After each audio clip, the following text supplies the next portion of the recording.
J'aimerais revenir sur la séquence de TPMP entre l'homme politique d'extrême droite Damien Rieu et l'étudiante en droit Lilia Boudiane, future avocate. En gros, il revenait sur le fait que Damien Rieu postait souvent sur Twitter des images de musulmans qui faisaient leur prière de rue, comme quoi il appuyait bien là-dessus, que en gros c'était l'islamisation de la France, etc. Il s'était fait piéger par un autre journaliste dont j'ai plus le nom, qui s'était fait passer pour un musulman et qui lui avait envoyé, et après il avait montré la vidéo en entier, comme quoi c'était pas un musulman, c'était juste pour le pranker, pour montrer que, enfin voilà, tu peux prendre n'importe quelle photo et ça peut être des trucages. Alors l'acte en soi de faire ça, de pranker et tout ça, je la trouve bidon, enfin il a le droit, il y a rien de fou, enfin je m'en fiche complètement. Mais pour moi c'est le genre d'argument merdique. Dans un débat, quand il y a quelqu'un qui dit, là on prend l'exemple justement par exemple, de l'immigration, de n'importe quoi, par exemple vous dites voilà, il y a trop de migrants en France, vous donnez un chiffre. L'idéologie de base c'est dire je n'aime pas les migrants, et l'autre personne elle va dire oui j'aime les migrants, ou je m'en fiche en tout cas. Et donc s'il y a un débat, la personne elle devrait répondre « oui, et alors ?» au lieu de débattre sur les chiffres. Et là, c'est un peu ce qu'a fait ce journaliste, c'est-à-dire en faisant ce prank, en disant « mais regardez, c'était pas un musulman qui priait, c'était juste moi pour te pranker », pour montrer que c'est de la merde. Insidieusement, ça veut dire quoi? Ça veut dire toutes les photos que tu publies, c'est peut-être du fake et tout ça, c'est pas bien, ça distille de la haine. Mais dire ça, c'est un putain d'aveu d'islamophobie et de racisme. Parce que quand t'en as rien à foutre des musulmans, des prières, tout ce que tu veux, ou que t'aimes, mais t'en fous que le mec il va publier des photos comme ça, tu vas même dire oh c'est beau, il est en train de prier. Alors que là c'est en mode ah ouais mais regarde tes photos, ça se trouve c'est du fake, c'est du bidon, regarde je t'ai même pranké moi. D'un air de dire il y a pas autant de gens qui prient dans la rue, comme si on voulait diminuer les faits. C'est comme quand on dit voilà il y a 10 millions de musulmans en France, et t'as les gars pour débattre, non c'est pas vrai, il y en a que 5. Mais mec, si t'es pas islamophobe, mais tu t'en bats les couilles qu'ils disent 10 millions, ils pourraient dire 20 millions, t'en aurais rien à foutre. Et c'est exactement ce que Lilia Bouziane a fait en début d'interview, enfin en début de débat, c'est quand le gars il a dit oui il y a tant de musulmans, et elle a dit oui et alors. Et après il a dit ouais il y a une explosion de mosquées en France, et elle a dit oui et alors. Et ça je trouve ça excellent, parce que soit on est pour, soit on est contre, et c'est là qu'il faut débattre. De dire non c'est pas vrai, il y a pas autant de mosquées, il y en a beaucoup moins, blablabla, c'est un aveu de faiblesse. C'est comme, donc là je prends l'exemple de l'homophobie, c'est comme les homosexuels refoulés qui tabassent les homosexuels. À un moment donné, si t'en as rien à foutre et que t'es pas gêné avec ça, tu lui dis, bah ouais, et alors? Et c'est là que le débat commence. C'est pourquoi toi ça te gêne, pourquoi t'aimes pas, et l'autre elle va te dire pourquoi elle s'en fiche. Mais de jouer sur ça, là, dire oh regarde, c'est des pranks, ou alors il n'y a pas les bons chiffres, pour moi c'est un aveu de faiblesse, quoi, entre guillemets. Ensuite, il y en a plein du coup qui lui disent « Oui, c'est bizarre, sur ton compte, tu publies que des trucs de musulmans qui font des mauvaises choses ou des trucs comme ça. Jamais des photos de quand il y a des tueurs blancs ou qu'il y a autre chose, tu parles même pas de la crise de l'énergie et tout ça. » Mais ils sont complètement cons.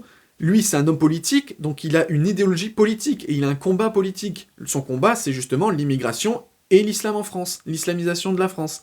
Donc c'est normal qu'il va pas tout publier dans le monde. Et c'est comme une autre personne écologiste, par exemple, elle va pas publier des trucs qui ont aucun rapport avec elle.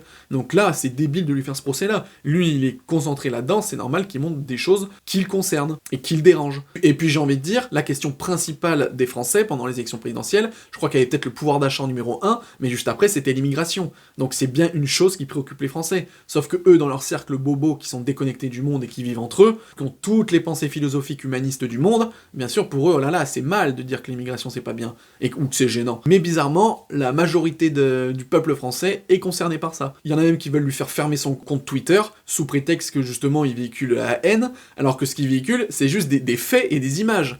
Donc encore une fois, si t'aimes bien l'islam, si t'aimes bien les prières de rue, et si t'aimes bien les gens, mais tu devrais en avoir rien à foutre, et tu devrais pas trouver ça honteux. Si il publie des photos brûler tous les musulmans de France, là oui, forcément. Mais là, il publie des mecs qui prient. Donc, pourquoi tu veux lui faire fermer ce compte Twitter si toi, tu n'as aucun problème avec l'islam? Il y a quand même un petit problème dans ta tête. Par contre, le gros problème de ce mec, c'est dommage, parce que le débat de fond, il est intéressant. Lui, il a le droit de vouloir garder la culture française, la culture chrétienne, européenne, et ne pas vouloir d'une culture étrangère. Il a totalement le droit. C'est une généralité de tous les pays de la planète. Il n'y a pas un pays au monde, si tu lui poses la question, est-ce que tu veux garder ta culture, ou est-ce que tu veux qu'une culture d'un autre pays arrive? Je pense que tous les pays de la planète, même la Suède, préférera garder sa culture qu'en avoir une étrangère.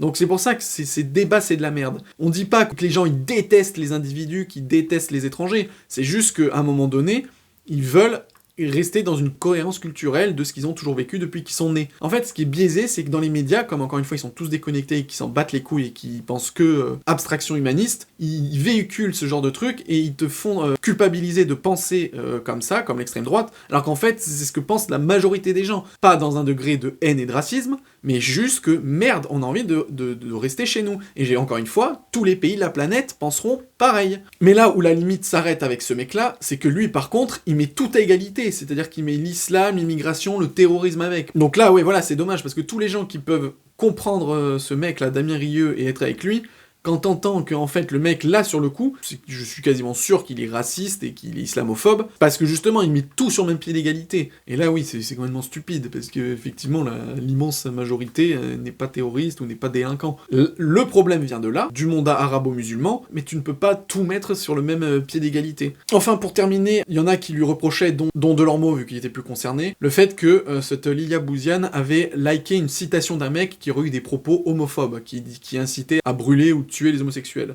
Elle lui expliquait bien qu'elle n'avait jamais liké cette personne, mais qu'elle avait juste liké une citation qui venait d'un autre compte Twitter, et cette citation venait de ce mec-là. Et donc là, il lui disait, oui, mais faut quand même faire gaffe à ce qu'on like, à voir la personne, qu'est-ce qu'elle a dit auparavant. Mais là, faut arrêter la connerie. Depuis quand maintenant, quand tu cites quelqu'un, tu dois voir sa bio depuis ses 3 ans jusqu'à l'âge qu'il a pour savoir s'il a pas dit une seule connerie. C'est n'importe quoi. Et c'est pas grave si elle a liké quelque chose de beau, même si elle venait de cette personne. Voilà, c'est dommage, parce que sur le fond, le débat aurait vraiment pu être intéressant entre Damien Rieu et Lilia Bouziane, et je pense même que sur le fond, Lilia Bouziane était meilleure, parce que justement, sur la forme, Damien Rieu est dégueulasse et qui mélange tous les concepts, quoi.